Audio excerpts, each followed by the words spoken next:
Jetzt kommen wir zum Thema Infrastruktur, was wahnsinnig wichtig ist, wenn man vor Ort die Fallen verwenden will. Grundsätzlich ist es so, die Fallen müssen sich natürlich mit dem WLAN-Netzwerk verbinden, damit man am Ende die Daten am Server auch liegen hat und sie über die Handy-Apps oder die mobile App dann auch einsehen kann. Ich habe hier mal ein kleines Beispiel vorbereitet. Das ist eine Supermarktfiliale, anhand derer wir heute den ganzen Aufbau einmal durchsprechen. Wie gesagt, Infrastruktur ist immer der erste Punkt. Das bedeutet, wir müssen den mobilen Router und die Repeater aufbauen und eine Netzabdeckung in dem Supermarkt schaffen, sodass wir die Systeme dann problemlos später einrichten können. Kommen wir einmal direkt auf diesen Router zu sprechen. An sich, wie gesagt, ist es ein mobiler WLAN-Router, der sich mit dem nächsten Telefonmasten verbindet und dann selber ein WLAN-Netzwerk aufspannt, in welches sich die Fallen einwählen können. WLAN kennt, glaube ich, jeder, mindestens von zu Hause. Und natürlich ist ein großer Vorteil davon, dass man das Ganze mit dem Handy überwachen kann und sehen kann, was ist los. Wenn wir jetzt diese Supermarktfiliale uns anschauen, habe ich hier schon mal ein paar Fallen eingezeichnet. Jeder Schädlingsbekämpfungstechniker hat meistens ein Bild davon, wo die Fallen aufgestellt werden können. Und der zweite Punkt, wenn ein permanent Monitoring-System aufgebaut wird, ist dann zu sagen, wo baue ich meinen mobilen WLAN-Router auf. Fangen wir einmal kurz an zur Technik dieses mobilen WLAN-Routers. Grundsätzlich haben wir hier vorne einen Knopf, zwei Status-LEDs, die anzeigen, was das Gerät gerade tut. Hinten einen Deckel, den wir aufmachen können, ein kleiner Akku, der bis zu 6 Stunden hält, also auch Stromausfälle oder mal ein kurzes Ausziehen des Gerätes überbrücken kann. Und unter dem Akku eine SIM-Karte. Die SIM-Karte kann entweder bei uns bestellt werden, dann ist das Gerät direkt einsatzfähig, man muss es nur einschalten. Oder man kann eine eigene SIM-Karte einlegen mit einem Datentarif. Dazu gibt es nähere Erklärungen und auch zum SIM-Pin entfernen auf unserer Webseite unter dem Anleitungsreiter. So, wir legen den Akku wieder ein und sehen hier auch im Deckel schon ein WLAN-Passwort, das hier hinten immer drauf ist, standardmäßig. Und hier vorne einen WLAN-Namen. Jedes Unternehmen, was bei uns Systeme kauft, jeder Kunde, bekommt einen eigenen WLAN-Namen und ein eigenes WLAN-Passwort, sodass alle Geräte, Router, Repeater, aber auch die Fallen, egal ob Mause- oder Rattenfalle, sich immer kennen und wir das Plug-and-Play-System nutzen können. So, zurück zum Router. Wenn wir den einschalten, können wir das über einen Knopfdruck machen. Dann sehen wir hier 2 Leuchten aufleuchten. Es dauert jetzt ein paar Sekunden, bis der Router sich selbst gestartet hat und auch Signal zum nächsten Telefonmasten gefunden hat. Sobald das der Fall ist, sehen wir jetzt hier rot, gelb und es wird wahrscheinlich auch gleich auf grün nochmal umschwenken. Auf der linken Seite haben wir die Möglichkeit zu sehen, wie gut ist der Empfang zum nächsten Telefonmasten. Sieht man auch dieses kleine Signalzeichen und auf der rechten Seite sieht man, wie gut ist der Akkustand. Der Akku interessiert uns aber größtenteils nicht, weil wir das Gerät natürlich vor Ort an Dauerstromsteckdosen anstecken müssen, damit wir gewähren können, dass alles funktioniert. Man sieht, jetzt sind die Status-LEDs ausgegangen. Das heißt, wenn wir einmal ganz kurz auf den Knopf drücken, geht das Ganze auch wieder an. Den Router würden wir jetzt bestenfalls irgendwo mittig platzieren. Ich habe jetzt mal hier in Blau den Router eingezeichnet, das ist X mit dem Kreis drin. Hier würde man bestenfalls den Router installieren. Das geht aber auch nur, wenn der Router da auch Empfang hat. Das heißt, wir haben diese Status-LED, die uns sagt, wie gut ist der Empfang. Gerade ist es kurz auf grün umgesprungen, jetzt ist es auf gelb. Gelb und grün reicht aus. Rot sagt im Prinzip, der Router hat keine Verbindung oder keine ausreichende Verbindung zum Telefonmasten, dass das System betrieben werden kann. Das heißt, bestenfalls stecken wir den Router mittig an. Sollte das nicht möglich sein, müssen wir natürlich eine andere Position in diesem Markt finden, um den Router zu installieren. Wenn wir zum Beispiel im Einkaufszentrum sind, unter der Erde, und wir haben aber eine Außenwand, dann würden wir an diese Außenwand gehen und schauen, ob da der Empfang ausreicht. Und das ist meistens der Fall, dadurch, dass wir M2M-SIM-Karten verwenden und die sich immer ins beste Telefonnetz einwählen. So, also stecken wir einfach diesen Router einmal ein. Ich nehme hier hinten die Steckdose dafür. Da gibt es jetzt nicht speziell noch irgendwas großartig zu sehen. Wenn der eingesteckt ist, gibt es auch noch eine Wandhalterung, damit das Ganze nicht runterbaumelt. Grundsätzlich würde man eine Steckdose verwenden, die im Deckenbereich ist oder die irgendwo nicht so leicht zugänglich ist, weil wir natürlich verhindern wollen, dass irgendjemand kommt und den Router auszieht. So, der Router ist an und bleibt auch an, obwohl ich ihn jetzt kurz ausgesteckt habe, weil natürlich der Akku mit seinen 6 Stunden Laufzeit, Stromausfälle, kurzes Ausziehen auch überbrücken kann. Jetzt kommen wir zu einem bisschen interaktiveren Part. Wir haben ja das WLAN-Netzwerk schon aufgebaut. Der Name von dem Netzwerk ist Digital Traps und das Passwort ist TrapLinked. WLAN-Netze haben den großen Vorteil, dass wir natürlich über unsere Handys sehen können, wie gut ist der Empfang zu diesem WLAN-Netzwerk. Wir haben jetzt einmal unser Handy in die Hand genommen, sind auf die Einstellungen gegangen. Solange dieser Router an ist oder solange wir nah genug an dem Netzwerk sind, können wir hier über die WLAN-Einstellungen auch sehen, dass dieser Router jetzt verfügbar ist, das Netzwerk Digital Traps. Ich habe das Passwort vorhin schon eingegeben, deshalb kann ich mich jetzt mit einem Klick verbinden. Und darüber sehen wir natürlich auf der rechten Seite jetzt mit den 3 Balken, wie gut ist der Empfang zu dem Netzwerk. Das heißt für uns, wir wollen ja die Fallen in dem Supermarkt von links nach rechts beziehungsweise in allen Ecken aufstellen, vielleicht auch unter Regalen oder mal im Deckenbereich. Und um jetzt zu gucken, ob wir da überall Empfang haben, müssen wir uns im Raum ein bisschen bewegen. Gut, das heißt, wir schnappen uns jetzt die Repeater, mit denen wir ja das WLAN-Netzwerk erweitern können, und laufen einfach mal in dem Raum hier rum und schauen, ob das WLAN-Signal abschwächt. Wir schauen weiter aufs Handy, natürlich auch ein bisschen auf die Umgebung, dass wir nicht stolpern oder Ähnliches, und laufen einmal die Ecken ab, wo wir Fallen aufstellen wollen. Zum Beispiel jetzt hier unter der Heizung ist ein guter Punkt, wo wir als Schädlingsbekämpfer die Falle aufstellen wollen. Dann können wir uns hier mal anschauen, wie gut ist der Empfang. Ja, wir haben hier immer noch 3 Balken. Jetzt warten wir mal 5 bis 10 Sekunden und sehen, das ist kein Problem. Hier können wir die Falle auf jeden Fall aufstellen. Und so laufen wir durch den ganzen Supermarkt. Ich laufe jetzt auch gleich mal hinter der Leinwand her. Gucken wir mal, ob die Leinwand vielleicht was ausmacht. Natürlich nicht. Und sehen, hier ist auch noch 3 Balken Empfang und könnten jetzt so den ganzen Raum einmal ablaufen. Das müssen wir tun. Und sobald wir merken, der Empfang wird schwächer, wir gehen jetzt einfach mal aus dem Raum hier raus. Dann sieht man natürlich hier auch ein bisschen unser Büro. Ich habe immer noch 3 Balken Empfang, das heißt, das würde vollkommen ausreichen. Und jetzt schwächt das WLAN-Netzwerk ab. Das heißt, wir haben hier sehr, sehr viel Mauerwerk dazwischen, dicke Türen, Brandschutztüren und müssen natürlich jetzt den Bereich erweitern, damit wir auch hier optimal unsere Fallen aufstellen können in dem Bereich. Um das zu tun, stecken wir einfach den Repeater ein, warten ein paar Sekunden. Auf der linken Seite sieht man jetzt, die Power-LED leuchtet. Dieser Repeater kennt den Router auch schon. Das heißt, der verbindet sich jetzt gleich automatisch. Es dauert immer so 10 bis 30 Sekunden, bis er den anderen Router gefunden hat.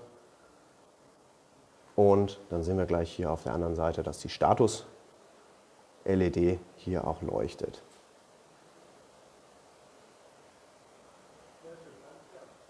So, und das ist jetzt der Fall. Jetzt können wir wieder auf unser Handy schauen. Da sehen wir dann 3 Balken Empfang. Manchmal muss man einmal kurz das WLAN ausmachen und wieder anmachen, damit es nochmal neu lädt. Genau, 3 Balken Empfang. Und wenn wir jetzt hier weitergehen, würden wir den ganzen Raum auch abdecken können. Also wir sind jetzt einmal wieder auf Position gegangen. Und jetzt können wir auch nochmal anhand des Plans, den ich aufgezeichnet habe, nachvollziehen, was passiert ist. Punkt Nummer 1 ist, wir haben unseren WLAN-Router da installiert, wo er möglichst mittig im Markt ist, aber auch guten Empfang zum nächsten Telefonmasten hat. Punkt 2 ist, wir sind einmal den Markt abgelaufen, dafür brauchen wir meistens 5 Minuten, um mal kurz mit dem Handy zu kontrollieren, wie gut ist der Empfang. Wir haben unsere Repeater mitgenommen, die wir installieren wollten, und den eingesteckt. Das heißt, sobald der dann sein Netzwerk gefunden hat, haben wir wieder vollen Empfang vom Repeater aus. Jetzt muss ich kurz was aufzeichnen. Also im Grunde genommen habe ich Folgendes aufgemalt. Ich habe jetzt gesagt, in der Mitte haben wir unseren WLAN-Router aufgebaut und außenrum macht er natürlich jetzt ein Signal auf. Und das Signal geht natürlich über Distanz, wird es geschwächt, aber auch über Materie. Also je mehr Masse, desto stärker ist das Signal geschwächt. Das heißt, gerade hier, vielleicht im Durchgangsbereich hat man es gesehen, da waren dicke Wände dazwischen, 2 Brandschutztüren, dickes Mauerwerk. Da haben wir dann relativ schnell den Signalempfang verloren. Für den Supermarkt habe ich es jetzt nicht ganz so akkurat aufgemalt. Normalerweise könnte man einen Supermarkt mit maximal einem Router und 2 Repeatern abdecken, ohne Probleme zu bekommen. Wir sind also jetzt hier entlang gegangen am Empfangsbereich von 3 Balken in den 2-Balken-Bereich und haben da unseren Repeater aufgestellt. Jetzt ist natürlich die große Frage, wieso stellen wir den nicht an dem Punkt auf, wo wir nur noch einen Balkenempfang haben? Das hat den Hintergrund, dass wir nie wissen können als Techniker, wenn wir einen Momenteindruck haben, wie wird sich der Empfang verändern können. Das heißt zum Beispiel, gerade war die Brandschutztür noch offen, die eine, wir haben sie nicht zugemacht, wenn wir das vergessen würden und wir haben am Anfang 2 Balkenempfang gehabt da drüben, machen die Tür zu, haben dann nur noch 1 Balkenempfang, dann kann es natürlich vorkommen, dass wir, wenn wir in dem Fall, dass wir bei einem Balkenempfang den Repeater installiert hätten, jetzt die Brandschutztür zumachen, gar keinen Empfang mehr haben und der Repeater wegfällt. Natürlich dann auch die Fallen, die da dran hängen. Ich zeichne jetzt einfach mal ein, wo wir unseren Repeater aufgestellt haben, damit man das noch mal ein bisschen nachvollziehen kann, und zeichne auch wieder den Empfangsbereich dieses Repeaters ein. Das heißt, wir haben den jetzt ungefähr hier aufgestellt, in lila markiert, und haben natürlich von hier ausgehend wieder einen neuen Empfang in alle Richtungen. Das heißt, auch der Empfangsbereich zwischen Router und Repeater ist jetzt perfekt abgedeckt. Wir kommen jetzt hier bis zur Falle ohne Probleme und können dann auch die Falle da hinten installieren, wo wir vorhin den Repeater eingesetzt haben. Und natürlich auch in dem Raum dahinter. Um das jetzt vielleicht noch mal im Detail zu erklären, muss ich ein bisschen was wegwischen. Ich habe jetzt mal ganz kurz unseren Grundrissplan weggewischt von dem Supermarkt, um noch mal auf die Thematik Signalstärke tiefer eingehen zu können. Nehmen wir uns unseren Router in der 2D-Ansicht. Wir haben den Router hier installiert. Das ist jetzt zweidimensional von der seitlichen Perspektive aus. Und der hat natürlich einen Signalempfang, den er ausgibt. 3 Balken, 2 Balken, 1 Balken. Line of Sight, also Sichtlinie, schaffen diese Router maximal 150 Meter. Steht da was dazwischen, wie zum Beispiel eine Wand oder ein Lagerregal, dann wird dieser Empfang natürlich schneller schwächer. Das heißt, um dann den Empfang wieder zu erweitern, können wir einen Repeater einsetzen, und das machen wir nicht da, wo nur noch 1 Balken ist, sondern besser in dem Bereich, wo noch 2 Balken ist. Geht natürlich auch immer nur da, man kann auch nur da auf solche Details achten, wo man auch Steckdosen hat. So, das heißt, wir installieren jetzt, ich zeichne das mal drunter, unseren Repeater und kriegen jetzt hier wieder den Empfang erweitert, sodass wir Fallen aufstellen können. Möchten wir hier hinten aber eine Falle aufstellen, dann müssen wir noch einen dritten Repeater einsetzen. Dafür nehme ich mal die nächste Farbe. Den bauen wir natürlich wieder hier auf, bekommen dann unser Signal, kriegen das Ganze erweitert und können die Fallen dann auch hier in dem Bereich aufstellen. Ganz interessant wird es, wenn wir in diesem Supermarkt sind und im Getränkebereich. Im Getränkebereich haben wir natürlich sehr viel Masse. Der Getränkekasten ist schwerer als die Packung Chips. Das kann sich jeder, glaube ich, immer ganz gut vorstellen als Beispiel. In diesem Supermarkt, im Getränkebereich, haben wir jetzt Lagerregale. Die zeichne ich einfach mal hier auf. Diese Lagerregale sind heute voll und morgen leer und können auch eine Brandschutztür darstellen oder einen großen Kessel, in dem Wasser ist, oder vielleicht auch einfach nur das Lager des Objektes an sich. Und heute ist es so, wir haben dieses Lagerregal und das ist zur Hälfte mit Waren gefüllt. Das andere ist 3/4 mit Waren gefüllt und das andere ist voll. Und morgen kaufen da viele Leute ein, sodass das Regal ganz leer ist, das vielleicht ganz leer ist und das halb leer. Dann ist der Empfang noch besser. Und je nachdem, an welchem Tag wir kommen, verändert sich natürlich hier auch wieder der Empfang. Wenn wir unseren Router hier aufgebaut haben, also ungefähr auf Brusthöhe, wo man vielleicht eine Steckdose gerade gefunden hat, und wir gehen hier einmal wieder ins Signaldiagramm, dann haben wir vielleicht hier aktuell unsere 3 Balken und vielleicht hier auch, dann noch 2 Balken und hier hinten noch einen. Jetzt kann es aber sein, dass ja dieses Regal am nächsten Tag gefüllt ist. Das male ich jetzt einfach mal auf, indem ich hier mit Braun das Regal auffülle. Das heißt, der Supermarkt hat gut mitgearbeitet, das Regal wurde schnell wieder aufgefüllt, das zweite Regal vielleicht auch. Und dadurch verändert sich natürlich auch unser Empfang von dem Router ausgehend bis nach hier hinten, wo wir vielleicht unsere Falle aufgestellt haben. Das heißt, wo wir gestern 3 Balken hier hatten, haben wir immer noch 3 Balken, weil da ja keine neue Materie dazu gekommen ist. Wo wir gestern 3 Balken hinter dem Regal noch hatten, haben wir heute vielleicht nur noch 2. Das heißt, hier hat sich schon mal was verändert. Und haben hier nur noch einen und hier gar keinen mehr. Und deshalb installieren wir unsere Repeater nicht in dem Bereich, wo nur ein Balkenempfang ist, sondern da, wo zwei sind. Das ist ganz wichtig, das zu beachten. Damit baut man die sichere Infrastruktur auf. Wenn man in dem System drin ist, kann man natürlich diese ganzen äußeren Faktoren sehr, sehr gut oder hat sie schon verstanden, hat so ein bisschen Erfahrungswerte gesammelt und muss sich nicht unbedingt an diese Faustregel halten. Aber damit fährt man für den Anfang am sichersten und hat keinerlei Probleme. Jetzt gibt es aber noch einen ganz interessanten Punkt.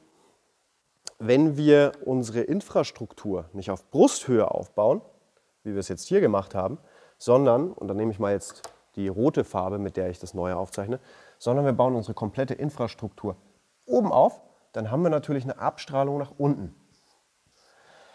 Das heißt, unser Signal muss gar nicht einmal komplett durch dieses Regal durch, wo viel Masse ist, sondern muss nur ein Teil durch das Regal durch, sodass der Empfang sich nach hier, aber auch nach hier hinten natürlich wesentlich verbessert. Also wenn man die Möglichkeit hat, im Deckenbereich die Infrastruktur aufzubauen, sollte man das auch tun, weil man auch hier wieder den Vorteil hat, dass man, wenn man jetzt Repeater einsetzt, das mache ich mal auf Orange, dass man die auch im Deckenbereich installiert. Die haben dann eine Sichtlinie oder ganz wenig Materie dazwischen, können also einen sehr großen Bereich überwinden, während man hier keinerlei Probleme hat, dass man durch Regale muss. Und der strahlt natürlich auch wieder nach unten ab und wir haben volles Signal und können bestmöglich die Infrastruktur aufbauen. Das heißt, mit dem Trick kann man sich ein bisschen was sparen an Kosten in Routern und Repeatern. Wobei, wie gesagt, im Supermarkt meistens ein Router, zwei Repeater so eine Faustregel ist, was man maximal braucht. Wenn wir nochmal zu den Repeatern an sich kommen, dann gibt es dieses Modell hier, was man einfach in die Steckdose steckt. Wie gesagt, der ist vorkonfiguriert. Der kennt diesen Router schon, sodass man nichts eingeben muss und nichts überbrücken muss. Wichtig ist hier zu beachten, dass man den natürlich im Empfangsbereich von dem Router auch einsteckt. Und den misst man, indem man sein Handy verwendet und einfach guckt, wo hat man Empfang, steckt den Repeater ein, Entschuldigung. Können wir vielleicht jetzt auch noch mal ganz kurz machen. Und dann sehen wir jetzt wieder, wie er sich verbindet. Die Signalleuchte signalisiert dann auch noch mal, wie gut ist der Empfang zum vorherigen Netzwerk. Wenn wir an der Infrastruktur irgendetwas ändern wollen, das heißt, wir wollen den Router verschieben von einem zum anderen Punkt, dann kann es heißen, dass die Repeater eventuell keine Verbindung mehr zu dem Router haben. Das heißt, wir sollten immer als erstes den Router aufbauen und dann die Repeater, je nach Signalempfang und je nachdem, wo wir die Fallen noch aufstellen wollen. Man kann x-beliebig viele Repeater hintereinander stecken. Ich ziehe den jetzt mal wieder aus. Das heißt, wir könnten, wenn wir einen großen Bereich haben oder wir haben jetzt in dem Supermarkt an der Wand installieren müssen, wenn wir jetzt Repeater hinter Repeater hinter Repeater stecken und den Signalbereich immer erweitern, wie wir es brauchen. Dabei ist wichtig, dass wir immer vom Router zum nächsten Repeater, zum nächsten Repeater, zum nächsten Repeater gehen und nicht hinten anfangen mit dem Repeater und dann dazwischen irgendwie versuchen, die Repeater aufzubauen, sondern wir gehen von dem Punkt, wo wir Internet haben, von dem Router, zum nächsten Repeater, der dann auch Internet hat, zum nächsten Repeater, der dann auch wieder Internet hat. Wenn wir dazwischen einen ausstecken, ist das erstmal kein Beinbruch, dann müssen wir den erstmal wieder einstecken und überprüfen, ob alles funktioniert. Im Zweifelsfall eventuell nochmal die Repeater, die dahinter geschaltet waren, neu einstecken. Also gehen wir nochmal auf unseren Grundrissplan des Supermarktes. Wir haben in der Mitte unseren Router installiert. Hier unten signalisiere ich mal in grün. Hier unten sind unsere Getränkeregale, die natürlich sehr viel Masse schlucken. Wir haben unsere Repeater aufgebaut nach unserer Empfangsmessung, also da, wo zwei Balken waren. Der eine ist vielleicht, malen wir den mal hier auf, da hatten wir noch zwei Balken, die wir gemessen haben, und der andere ist eventuell hier. Wenn wir jetzt das Ganze aufbauen, dann heißt es, die sind untereinander verbunden und erweitern immer das Netzwerk, sodass die Fallen und alle Systeme, die man anbinden möchte, immer verbunden sind. Wenn wir das Ganze aber mal andersrum drehen, sodass der Router nicht in der Mitte ist, sondern der Router musste hier aufgebaut werden, weil hier der beste Empfang war, dann können wir einfach den nächsten Repeater einstecken. Also als erstes das hier, wenn das der Router ist, als zweites das hier, wenn das der zweite Repeater ist, und als drittes hier oben den Repeater, in der Ecke. Und wir können nicht andersrum anfangen, weil dieser Repeater ansonsten eventuell kein Netz findet und wir es nicht sicherstellen können, dass alles solide funktioniert. Das heißt immer Schritt für Schritt und das Ganze in kleinen Steps machen. Es klingt jetzt alles ein bisschen kompliziert. Ich bin sehr ins Detail gegangen, habe es sehr ausgeführt. Grundsätzlich ist es so, man steckt den Router ein, misst den Empfang, steckt den Repeater ein, misst den Empfang und dann passt alles. Man hat keinerlei Probleme. Kommt man jetzt in ein ganz großes Objekt, also nicht in den Supermarkt, dann sollte man sich die Grundrisspläne auch mal hinlegen und dreidimensional denken dürfen. Weil diese Router nicht nur vereinfacht, und Router und Repeater, nicht nur wie hier vereinfacht in zweidimensionalen Segmenten senden, sondern 3 Dimensionen überwinden. Das heißt auch in die Höhe, in die Tiefe, sodass man meistens auf der mittleren Ebene sich das Netzwerk aufbaut und unten drunter, oben drüber dann ein ausreichendes Netzwerk hat. Gut, wenn wir jetzt die Fallen hier auch alle online haben und wir schalten diesen Repeater aus, die Fallen haben also kein Signal mehr. Was würde dann wohl passieren? Natürlich gehen diese Fallen offline und melden, wir haben erstmal einen Statusmeldungsfehler, dann wir sind auch ausgefallen, weil dieser Repeater weg ist. Das heißt, man kann auch über die Infrastruktur an sich und über die Fallen immer darauf zurückschließen, was ist wohl passiert. Wenn ein Kunde uns anruft und sagt, hier sind alle Fallen ausgefallen, da ist irgendwas, dann sagen wir, guck doch mal nach dem Router. Dann ruft der meistens den Filialleiter der Supermarktfiliale an und sagt, steckt dieser Router denn noch da, wo er stecken soll? Dann sagt er, nee, wurde leider ausgesteckt. Deshalb heißt es auch,